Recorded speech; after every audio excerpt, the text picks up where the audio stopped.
we are here with Jimmy Yoon. He's the founder of Washington, D.C. Salsa Academy, and he's with us live from Vietnam. Yeah. How are you, man? Oh, wonderful. Blessed, my brother. Thank you so much for inviting me. Yeah, it's great. Great catching up. You Yeah. are in Helsinki in our Arctic Salsa Festival. Awesome. How was that? Kimpis Ragana. Here it was like Kippis Ragana, we was taking Ragana Skol, Yeah, that was a good times. It was good times. It was great to have you. And I think I've just heard some of our students already kind of have checked your videos and what you're doing, and they are liking the Captain June style precision of teaching and methodology.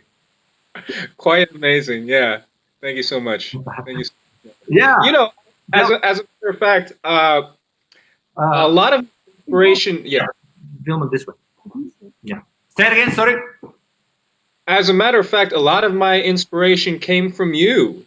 I don't know if I don't know if the good people of Helsinki know this, but you had formed the Helsinki Salsa Academy many years ago.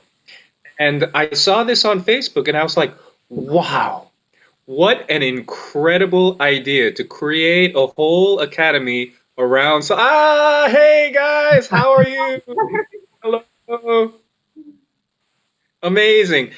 So I had seen your posts on Facebook, Helsinki Salsa Academy. I thought, wow, what an incredible thing to build an institution around salsa. So that's what I did. I got the inspiration from you. Thanks, man. Thanks, man. What's your explain what's your salsa background? Like, how did you get started? What was your story? I remember I heard a little bit about you, but it's a kind of super cool story. Yeah, so I had, I grew up, I'm from the San Francisco Bay Area, and salsa is it's quite a popular culture in California, actually, believe it or not. It's a very, and you yourself, you lived in San Francisco for many years, lived out of the van. That's right. Yeah, I was so dedicated. I left everything and lived on my car to study salsa. It was incredible. But so my mother was driving me around somewhere when I was I don't know, 13 years old, and I was dialing through the radio channels, and I landed in jazz program. And I was just a kid. I was only 13 years old, and I was listening to this music, and I was having like something was happening in my head. Just this music was just jostling my brain. I had some kind of like brain orgasm just from listening to this music. The percussion, it was just incredible. And I'm 13 years old, right next to my mother, driving somewhere. I'm like, what is this music? So it left an impression on me. A week later, in my middle school, we had International Day of some sort, and the 1995 California State Salsa champions, who happened to be Gary and Isabel. I don't know if you recall. I remember. They were the 1995 California State Salsa dance champions. They came to my middle school, and they taught us the basic step, and that was the epiphany. That was like, wow. You're dancing this dance to that music. And that's the music I heard a week ago. And they called it salsa. So my whole life, pretty much, I've been enamored by salsa. I've always wanted to dance salsa. I want to learn salsa, and it's just like, you think and you will and you manifest things into fruition. Whatever you believe in, whatever you think, if you think, it is. I think, therefore I am. So it's like, here we are right now. Absolutely. And I think we first met at the Gary and Isabel's Sunday show. I forgot the name of it, but I think that's where the first time we met. Oh my God. They have the socials everywhere. It's incredible. Yeah. Oh my God. That's Allegro. And you were actually like, you came to me or something. I don't remember. I came to you. It's like, hey man, I like your style or something. You know, like that's how we met. I think there's. Oh, this is all like coming back to me. Man, Gary and Isabel, Allegros, we had met in San Francisco. Yeah. Yeah. Allegros. It was Sundays, right? It was Sundays. Oh my God. What those were the times, man. That was back in the day, long time ago. Yeah, actually, Enrique, you know Enrique Harguin, right? Enrique, who's dancing with Selene now. You remember Enrique, right? Kike. No? Enrique, he was a great dancer. He combined ballroom into his salsa. He was dancing with, was it Ella or I forgot. But anyway, Enrique was here just visiting, and we were kind of joking, saying that when we both left around 2010, San Francisco scene kind of went down. Yeah. I'm not saying it was because of us, but it just happened at the same time, you know. Sure, you're a big part of the San Francisco salsa community. I'm sure. I'm really. I mean, you're so big. Your energy. You know, I believe in this. I've been getting into these spiritual concepts, these West African spiritual concepts like Ashe. Ashe. You might hear it a lot in salsa songs because, you know, the salsa has a lot of direct influences from Yoruba culture. And of course, people were taken to the Caribbean. And that comprises a big part of the Cuban dance and music culture, the Yoruba culture. And within the Yoruba religion, they believe in something called Ashe. Some people have more Ashe than others. And Ashe is it directly translates into the power to make things happen. So when you say something like, you know, I want to help feed the homeless, Ashe. Wow. And so it shall be. That's what it means, Ashe, and so it shall be. So it shall be done. The power to manifest, the power to make things happen. This is what Ashe is. It's a very powerful spiritual concept, spiritual and philosophical concept. And some people carry more Ashe than others, and you can definitely cultivate your Ashe.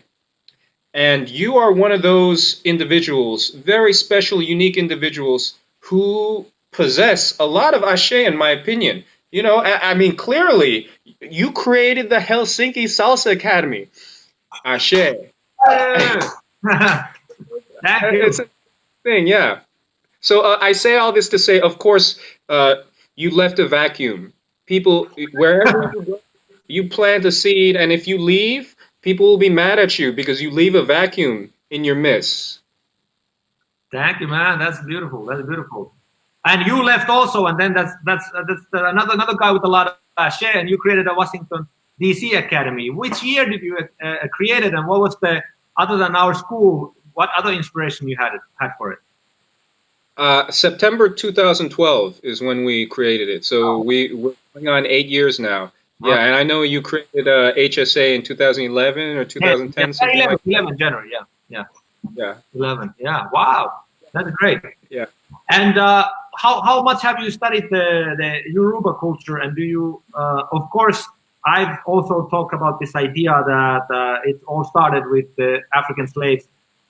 Actually, I mean, I explained this idea that even before Christopher Columbus, we all know that the Vikings sailed to America 1100, and then Catholic Church came and destroyed all of that history. So a lot of people don't know it was really the Vikings who brought it initially to Americas, and it's called the Finno-Cuban rhythms, but people just don't remember that.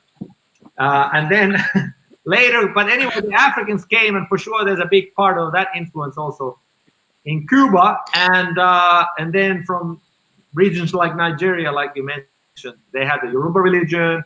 And I think also, when I think of salsa, I also kind of, there's something liberating, and I think it's inside the rhythms and inside the music, and it's this kind of powerful form of energy. And I think in those days, the people, of course, the rhythms and the expression of the movement signified something, and it was part of this religious spiritual practice in a very, very deep way. And then when the slave masters, so to speak, were trying to contain and hold those kind of expressions and deep kind of spiritual yearning for the music and dance inside of them. And where I live, for example, first in Louisiana, you could see that the slaves were stripped all of their history and culture and family, and even their ability to play drums. And at the time when they were given some instrument like piano or saxophone, jazz was born, because it just flew out of those people. And the same thing I would say in Cuba, how it started. I mean, and thank God we were able to keep the drumming and the percussions alive there with the slaves who brought it from Africa. And then also that's how I got interested in the music first, in a way that I really also felt something with it. So I kind of resonate with what you say about it. And I would imagine when you had those people who were enslaved, and then they were allowed at least some form of expression at nights or whenever they had a one free day to play the music that they took from their homeland, and they were, I just imagine, kind of chains and shackles, and they was just given this expression and freedom. It was kind of their moment of liberation. So even though they were holding chains, they could have this that nobody could take away from their heart. And then when they were allowed to express it, I think the energy of salsa still carries that and has that kind of power to kind of liberate us and to give us a sense of freedom that music and dance in general, but I would say salsa especially, can give us. Agreed, and you're 100% right. I believe that freedom comes from polyrhythm. It's polyrhythm which enables us to feel this kind of freedom. Two rhythms going on at the same time, two different rhythms going on at the same time, layered on top of each other, or multiple rhythms. This polyrhythm creates this sense of freedom for us. And as we explore and dig deeper into the music and manifest polyrhythm through our bodies, through dance, we can experience this kind of freedom which is unlike anything else. And that's what I think is the real addictiveness of our dance. Yeah, and I also think what a lot of people don't realize is that in a lot of things in life, of course, in order to gain more out of it, you have to go deeper in it. In a way that, let's say, we have this example that I think everybody can understand, that when you are a kid and you try wine and you're like, oh, this doesn't taste good. And then when you're older and you are more maybe sophisticated and your taste buds develop, you can start to kind of differentiate the different nuances. And then another level is some kind of expert who can really like taste the year of the grapes and how it was grown and all of that. And I think same in the music and dance. And experience came to my mind that really also I felt it was in a spiritual way deepened my own kind of sense of appreciation and feeling of depth in the music when I was in Havana and I was playing and practicing some of the instruments with one of the most like Osa and Del Monte guys, who is Afro-Cuban rumba bands at the moment. Young guys, but incredible musicians. And I think it's the most famous Afro-Cuban rumba band in Havana. And I just remember trying to hold on my dear life for playing the clave in the correct rhythm. And these guys were jamming with their drums. There was 5 guys and I was playing with them.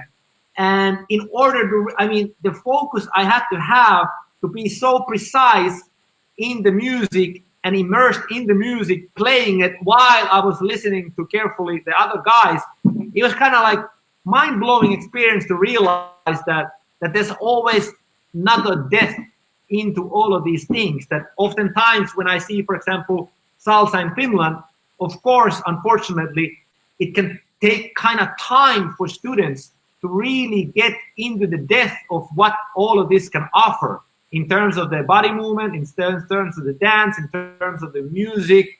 And oftentimes, of course, when people get first into it, it's kind of hard to do first kind of get a glimpse of what all it can offer until you go deeper and deeper in it. I don't know for you, how have you had some pivotal moments, like you said that you were with your mother and you heard the music first time, you took the class first time. Have you had some pivotal moments that have really kind of helped you gain a deeper appreciation for everything that salsa has to offer? Oh, have I had pivotal moments? I mean, you know, it's just I'm so blessed. When you salsa festival, of course, in Helsinki. You know, I'm so blessed. When I follow the works of this man named Joseph Campbell. I don't Yeah. know if you're familiar. Heroes. Yeah, of course. He's deep power, guy. Sure. the power of myth, man. I really believe in following your bliss. Yeah. When you follow your bliss, man, doors open up. So all the, you know, you just like your passion clearly is salsa and dance. Mine as well. We share this. And as you just focus and study further, just doors keep on opening up everywhere. And these are these pivotal moments. Every time a door opens, it's a new epiphany, new pivotal moment. And you that door opens and you can't go back. You just keep on going forward. But it's just following that your bliss. And you, my friend, are one of the great inspirations for me. You followed your bliss. I mean, you just follow your bliss, and that's where you are today. So I follow by your example. I follow my bliss. Thanks, man. That is also, I have been fortunate to have great mentors also, and I agree with that idea. I think it's a very deep idea in a way that oftentimes my girlfriend now helps me really deepen my own understanding even more about this idea of really following your inner intuition and learning to recognize kind of the direction from your heart in a way that what feels good, and you follow it. And this is the same idea with Joseph Campbell. It's the teachers and mentors I had, like John Gray, who wrote the book Men Are From Mars, Women Are From Venus. But also about Joseph Campbell is like this. He has a super interesting study in a way that he basically realized that this is so universal because he studied different cultures all around the world, and he realized that how in the world at the same time in a different continents without the time of internet or anything like that, people were able to create these different mythologies that all had these common elements, which he created this idea of a hero's journey that is deeper within us, and is expressed in all these mythologies. And he started to compare them and create these ideas to realize that there are a lot of universal concepts in time and place that we have within us. And one powerful idea he created was this following the bliss to what feels good, and not sacrificing, like many of us do through our programming and everything else, that, well, I can't be a salsa dancer, I need to be this or that. And instead of really doing what feels right to you, we oftentimes kind of allow the pressures, let's say, of the society and different voices to dampen our own inner kind of guidance system and our inner voice and our own kind of path to our own mission and bliss. So yeah, in that way, I have to say that a lot of times I had to make very difficult choices in my life that has been super difficult and challenging and hard, because on a one path, I feel like there has been times when it could have been easy. Like, let's say in Louisiana, I was already living the American dream in a way. I was on my green card. I had 5 houses. I had a good status in the community. I had money. I was living in a beautiful house. I went to basketball. But then something inside of me said that this is not all, and I got rid of everything and followed my bliss and took a van and went to San Francisco to learn salsa, you know?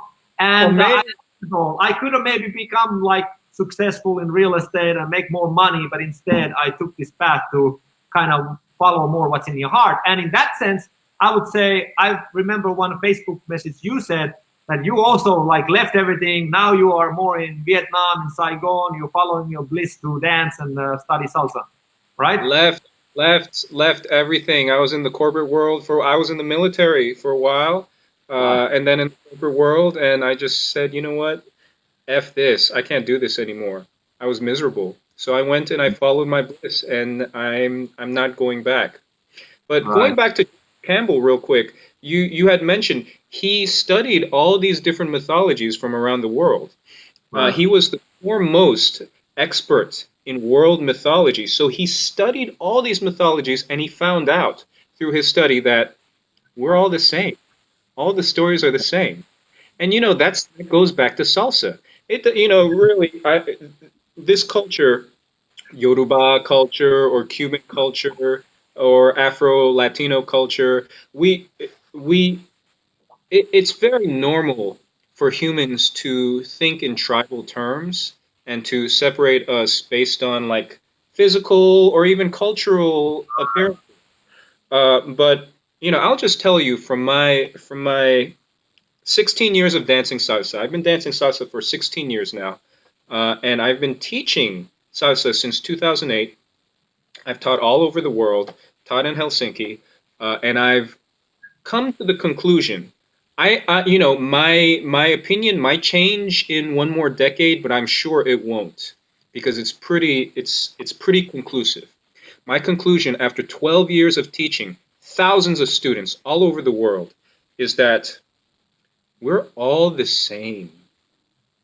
We're all human beings, and the drum lives within us here. I mean, when I say brother and sister, literally, you might consider yourself a Viking, and I might be like, a Korean from America, etc. But, we're only separated by what? A few thousand years.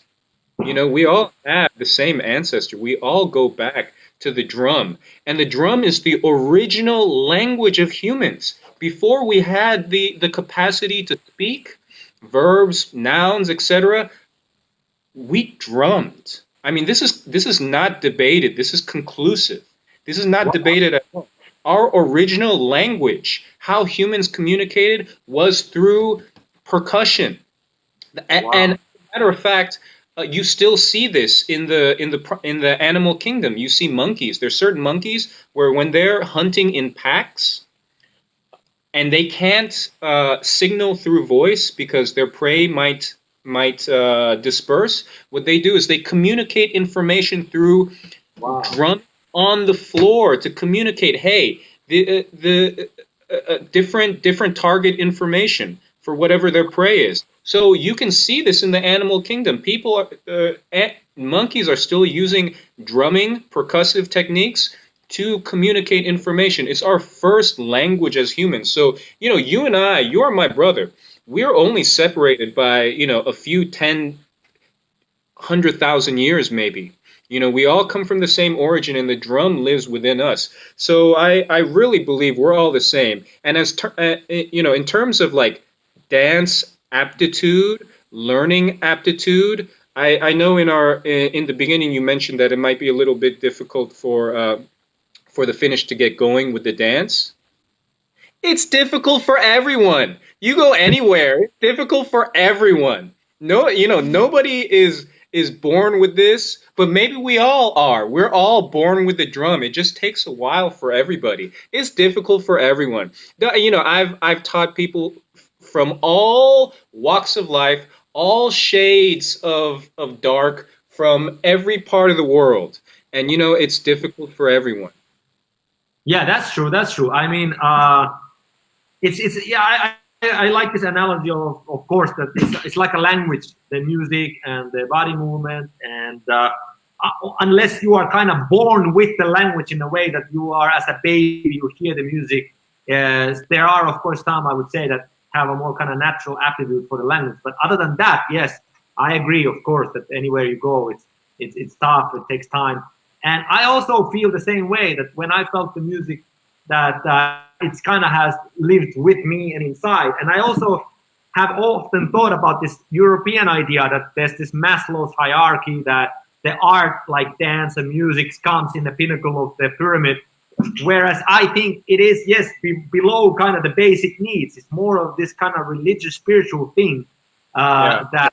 that we need movement and music more to kind of awaken certain, I would say, kind of different type of sense and spirituality within us, even that it should not be considered only for kind of high art, but also, I mean, it can be that also, but I think it's a more of a basic need. And more, of course, we know, we get studies that, hey, music is good for your brain development. Hey, movement is good for your brain development. Hey, what about if you combine music and movement? Hey, even better. What about if you learn longer choreographies to music and put your movements to the choreography? Even better for the brain and the body.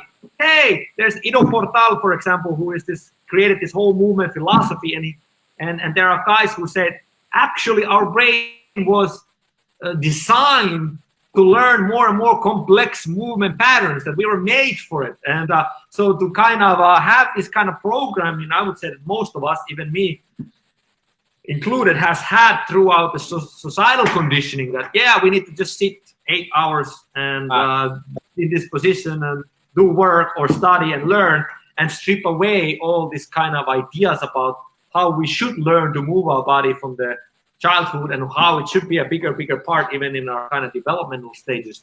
I agree completely that that this kind of thing is much further and much deeper in us. And I also agree that even though, okay, we might identify ourselves as the Vikings, I think it's still kind of, even in the Finnish culture, you go, and before the Catholic Church, you had shaman drums. We were drumming over here. We were praying for different gods, just like in Yoruba religion. There's a god of Shango in Yoruba. There's a god of Thor or Odin, the All-Father in these Norse mythologies. And we just forgotten really the deeper roots. And there can be different opinions about Christianity, but and lots of good about it. But there's also this idea that there was lots of things before that we just forgotten. Yeah. Loki, I'm sure is the trickster. All the mythology is the same. The Orishas, they represent these natural elements.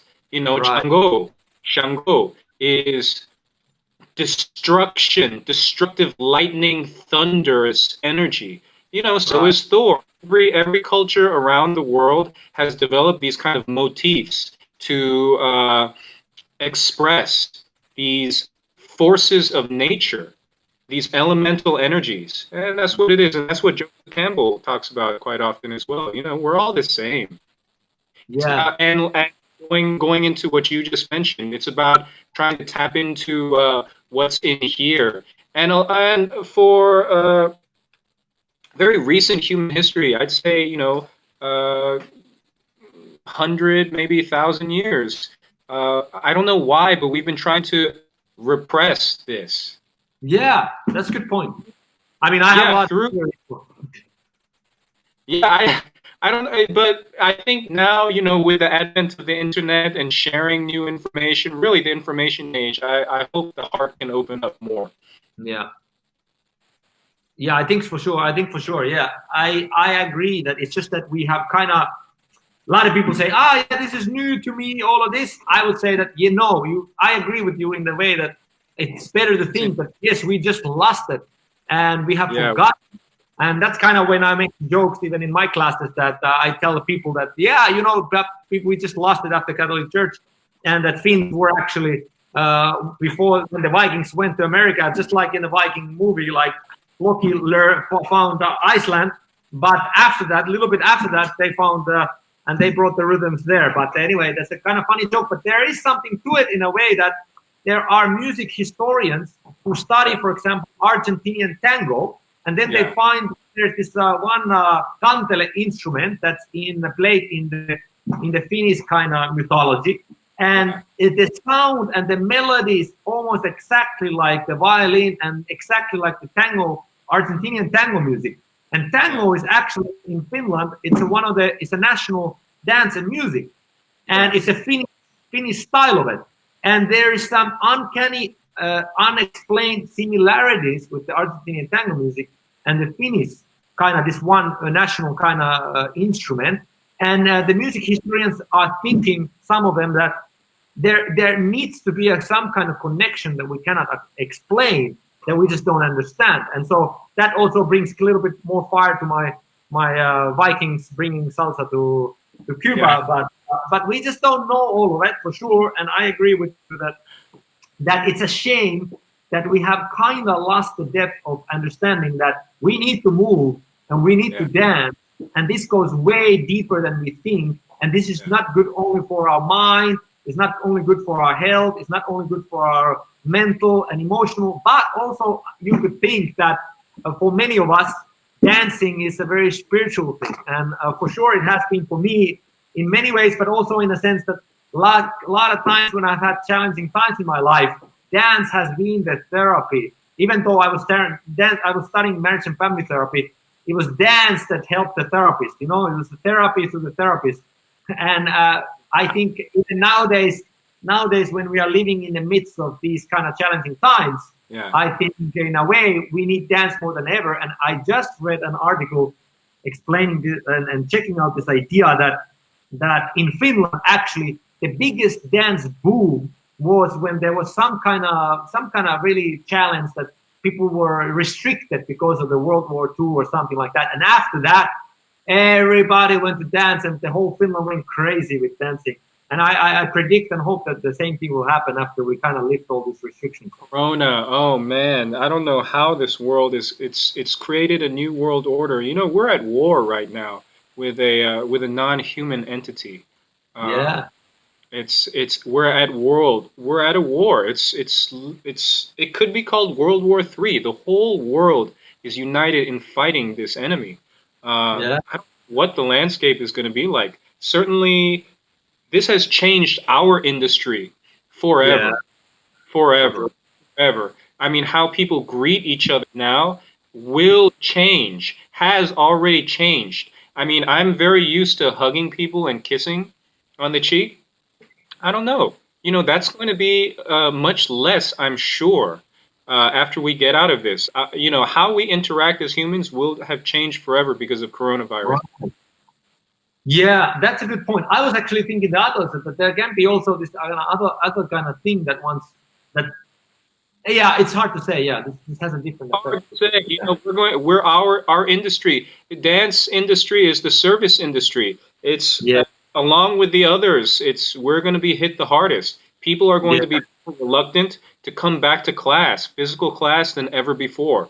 So it's going to take a while. I was thinking the other way. I thought that this can be people realize through this time that we need connection and we need physical connection and dance and music more than ever. And I'm thinking the other way. I'm still thinking that it may be that we realize how much we miss it and need it and want it and how important it is in our life, that it can be the opposite. And that's the problem. The problem is the physical connection. That's the problem. So this is what, you know, it's so crazy. When coronavirus just hit, I was like, it's okay, guys. All we need to do is get together and dance it off. Whenever there has been like great tragedy in the world, my solution has always been to get people together. You know, I'm an organizer by nature. By heart, I love organizing people, bringing people together, having a good time, sharing smiles, laughter, and good health. I mean, that's what a dance teacher is, right? I will go as far as to say a modern day shaman in some ways, you know, because what we do is we provide health, good health, mental and emotional health, which breeds physical health. That's what the dance teacher does on a spiritual level. And so, you know, when there's great crisis in the world, I've always, you know, my natural tendency is to organize something, bring people together, to inspire happiness. And so when Corona hit, I was like, hey, let's get together and dance this off. That's exactly what you don't want to do during this time, because the enemy is getting together and actually touching. That's the big problem. Right now, but after we kind of pass this point, that's what I mean. When is it going to pass? This is the problem. This is the problem until a vaccine is created. No, well, I don't know. Jimmy. Listen up. Let me explain to you. Remember who you trusted on this biohacking thing before? Who was it? The Who virus. got you into this biohacking? This is the thing, though, my friend. The virus does not discriminate. You know, the fact that we get together. No, but let me explain you. The thing is that what we don't also is we have been having and living with viruses for all of our lives for thousands of years. The viruses are in us. What happens is that like something can also we've been having viruses. It's not even the virus that's the problem.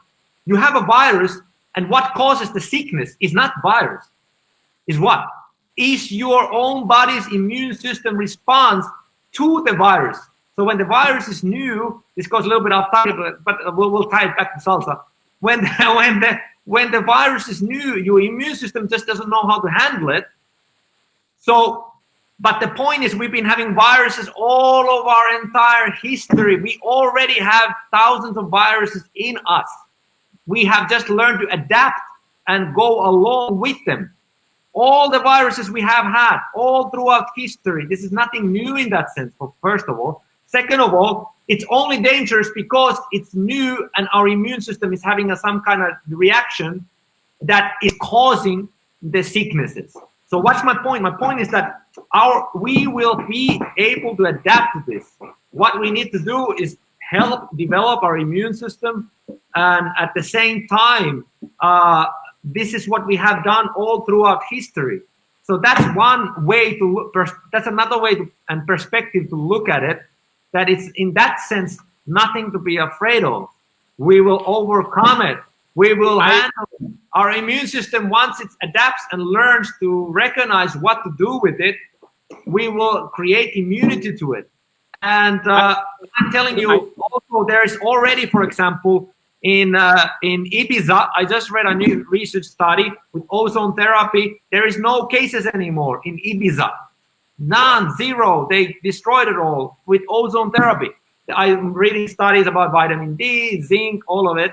Vitamin C is used in China, right? And is in use now in US as a kind of accepted method. Now, so my point is this, that viruses have been existing with humans as long as we've been. We have viruses inside of our bodies.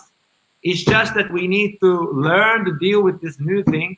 And once we pass that, we'll be back to hugging and kissing and dancing salsa. It's no problem. I agree with you, my friend. I definitely, I'm more take the positive approach, and what you say, I believe in. However, the only antidote is time. To build that kind of immunity is time. And so my point is, we're going to be hit the hardest because it's going to take time to develop. That's true. It's going to take maybe some time. Yeah, that's true. That's true. But we're going to overcome it. We're going to overcome it. It's going to be fine. And there's a lot of ways you can already do to help yourself. And I don't worry about myself.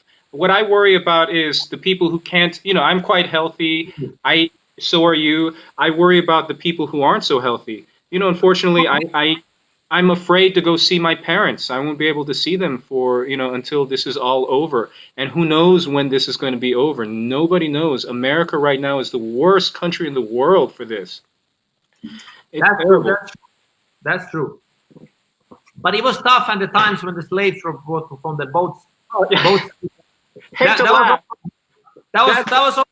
That was also a little bit of struggle when the guys were chained in the boats, inside of the boats, and they had to carry with them the rhythms inside, and some died the long trip, and then salsa still was born out of that, and we have it as a gift, and I would say that that was also tough, and we somehow overcame it, and I think we'll overcome this also.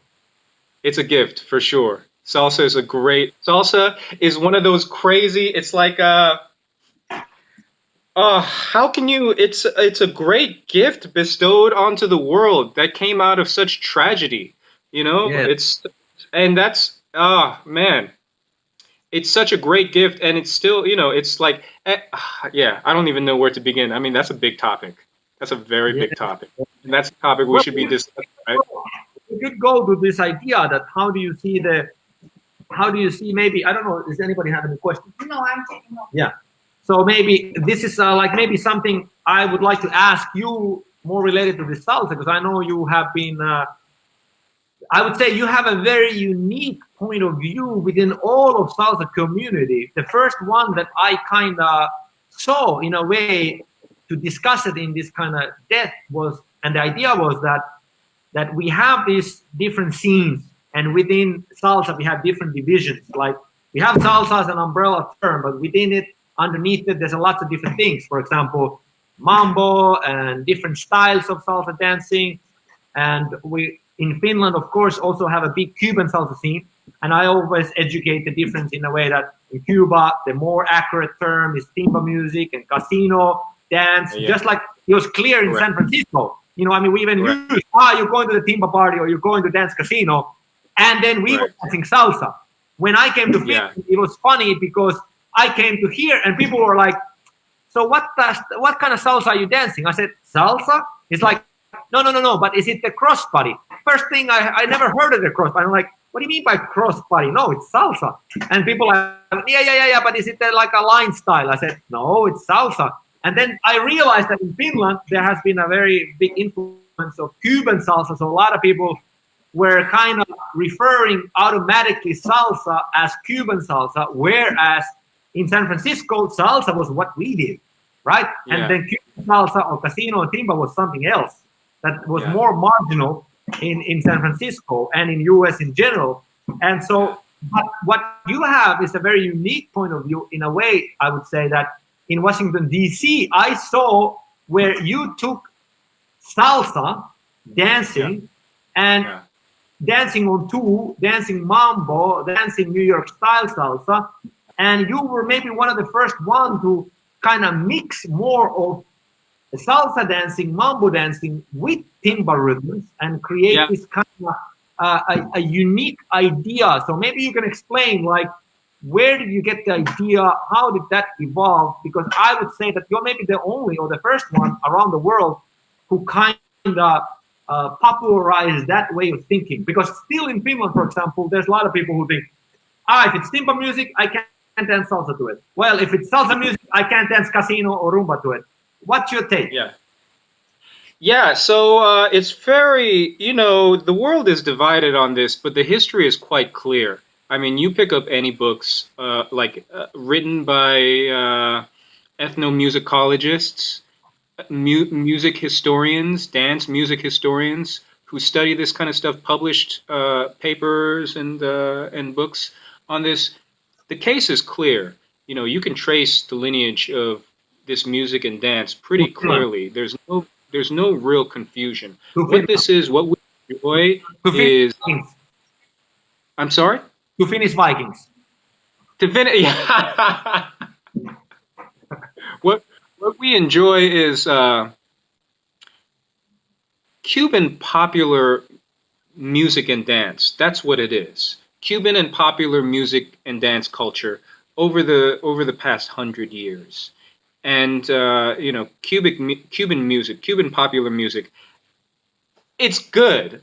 I mean, we're not going to debate whether it's good or not, but it's so good that it flourished around the world.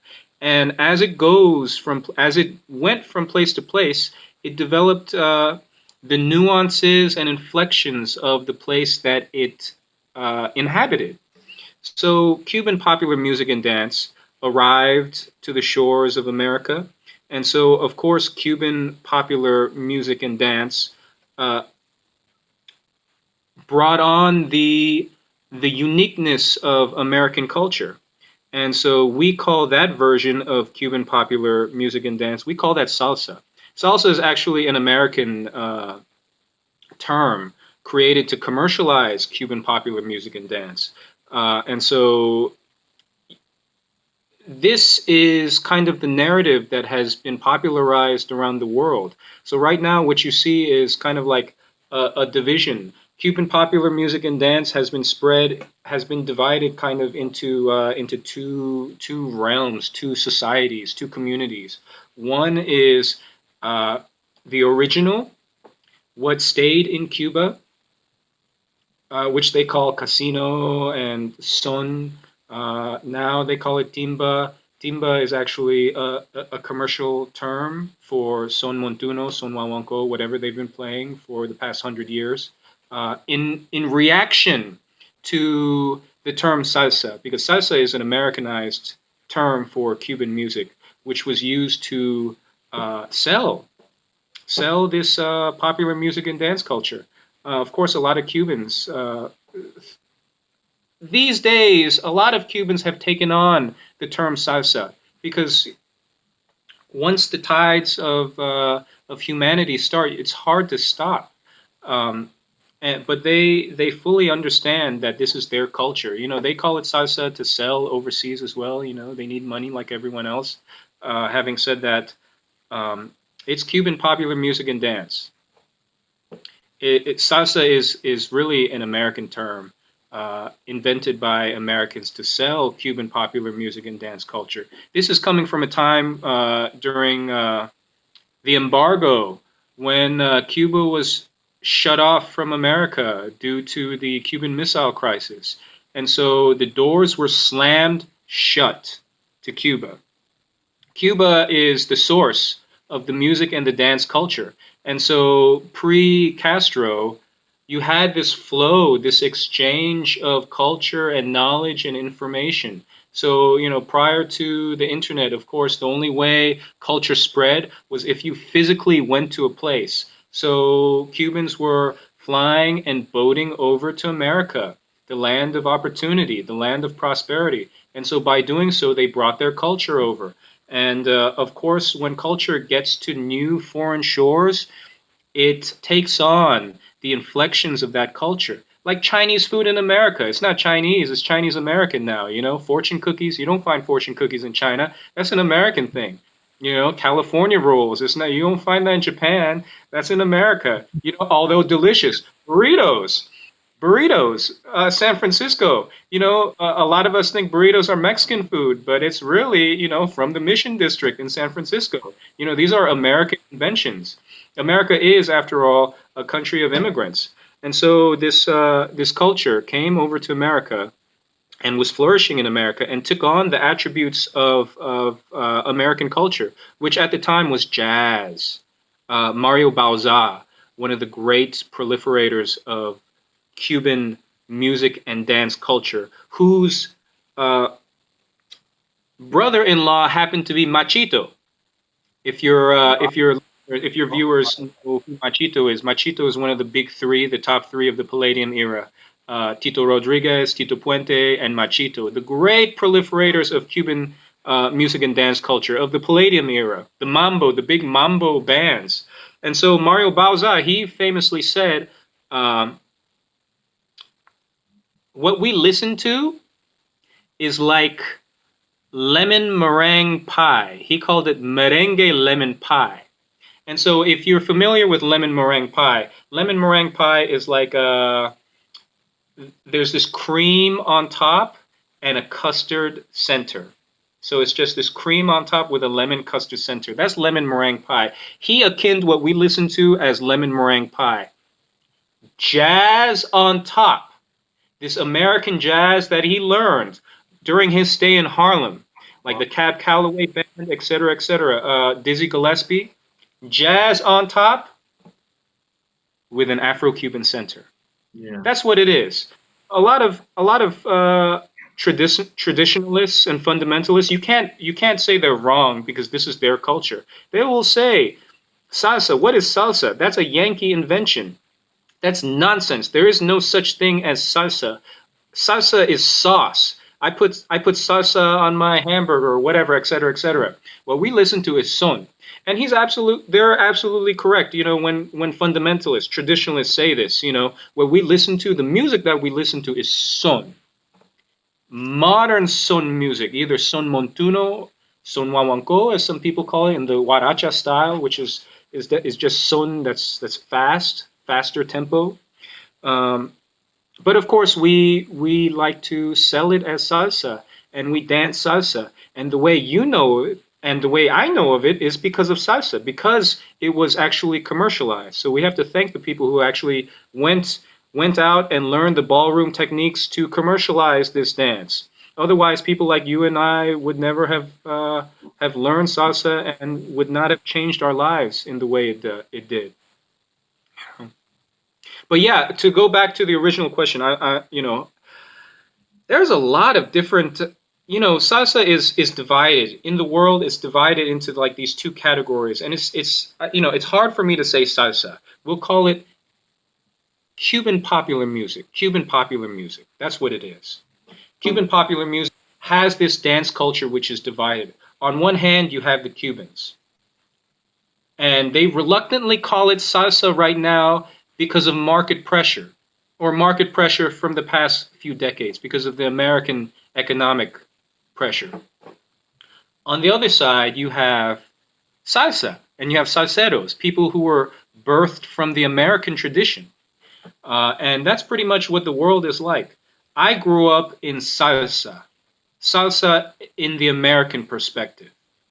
For a long time, when you said you danced Cuban or you liked Cuban, I had this secret love for timba for a long time.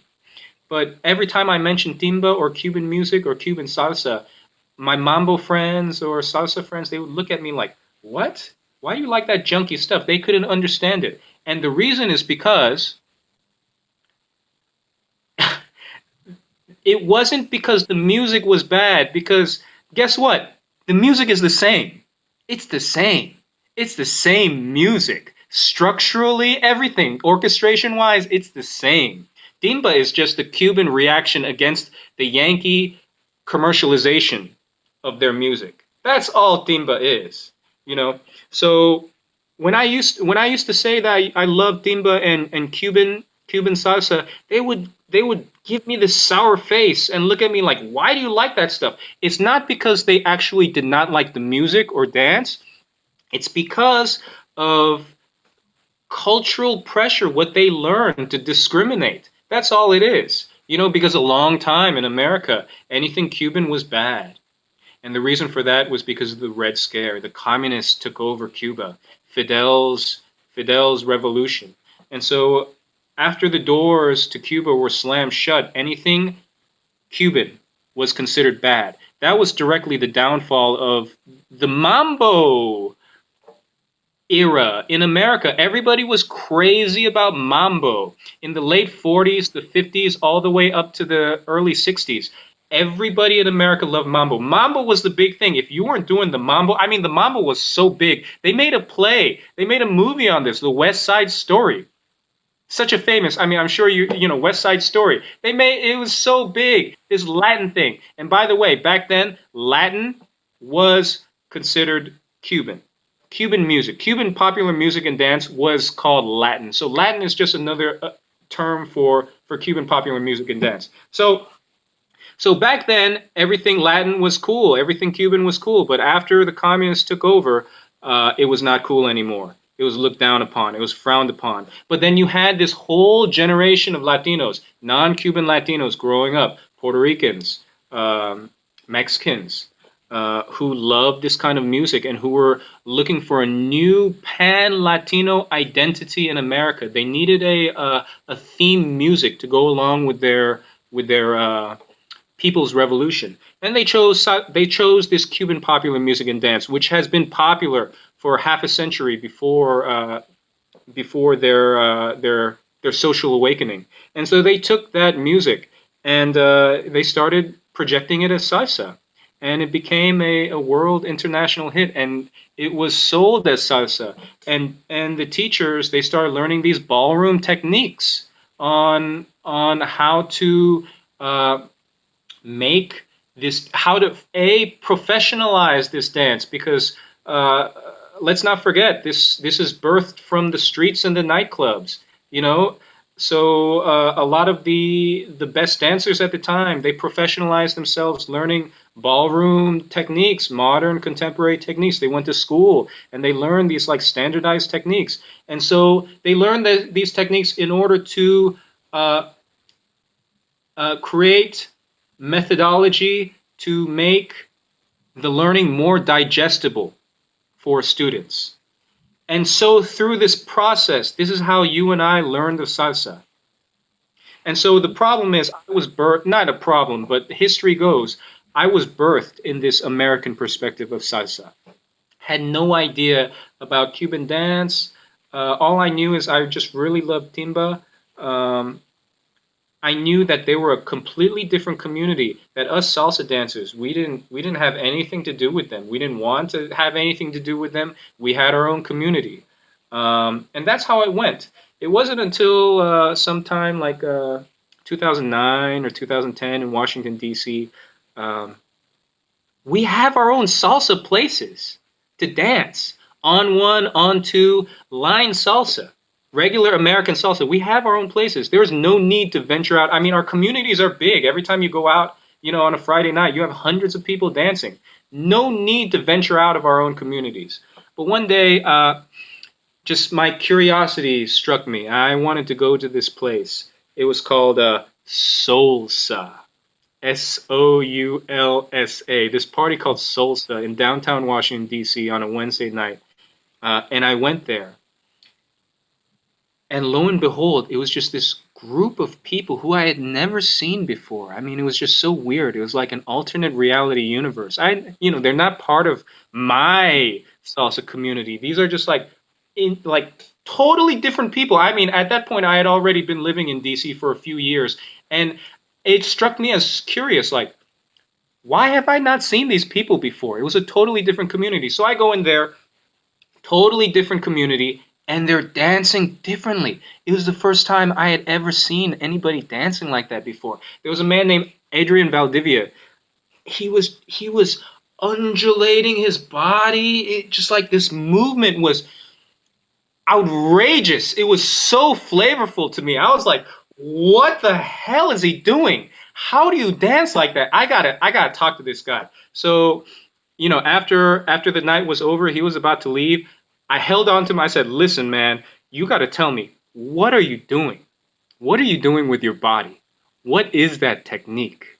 I need to learn this, man. Where are you from? Give me the goods. Spill the beans. Tell me everything. And that night, we talked outside that club for about 2 hours that night, and he was so generous to me. He's the one that introduced me. Hey, what I'm doing with my body, it's from Afro-Cuban folkloric dance. And then it just once you know the truth, man, once you see something, you can't unsee it.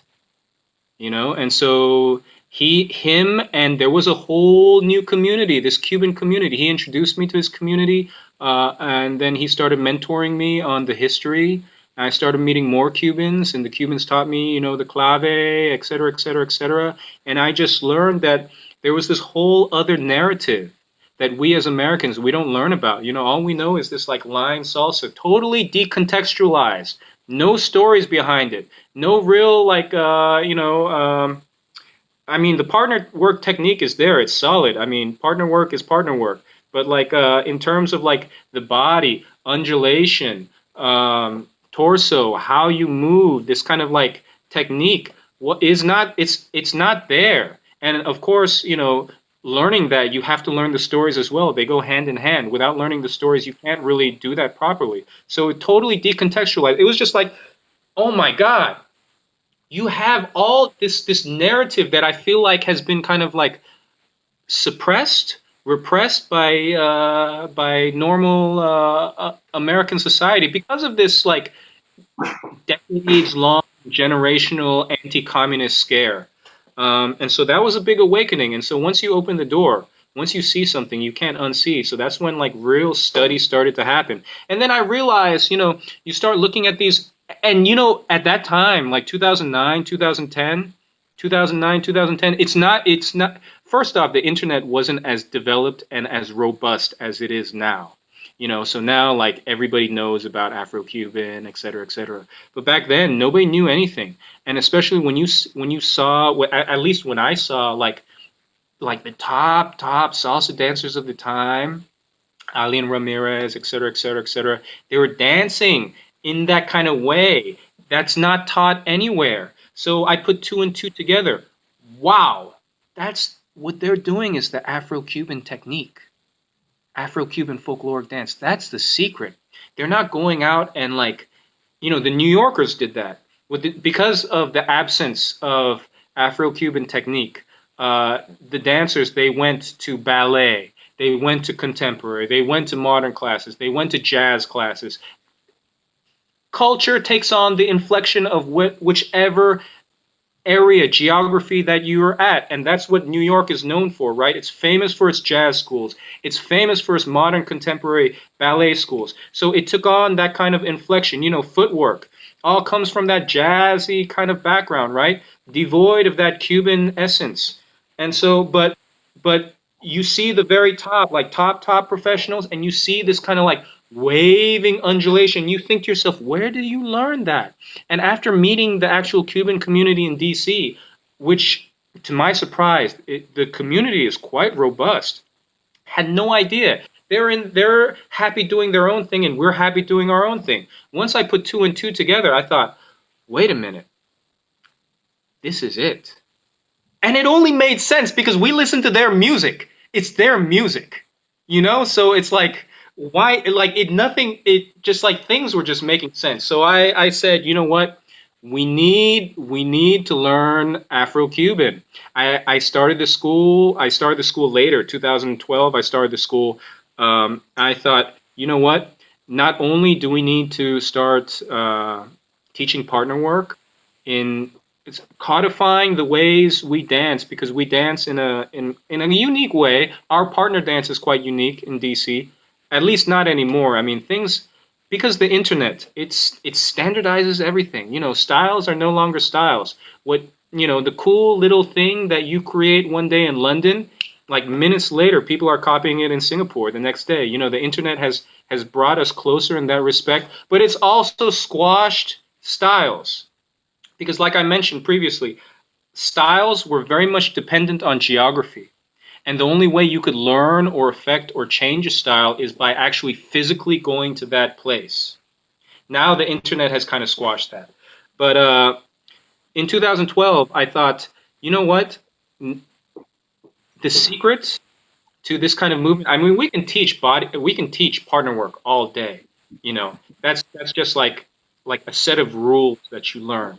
But how to move the body, I mean, we really have to introduce this Afro-Cuban thing.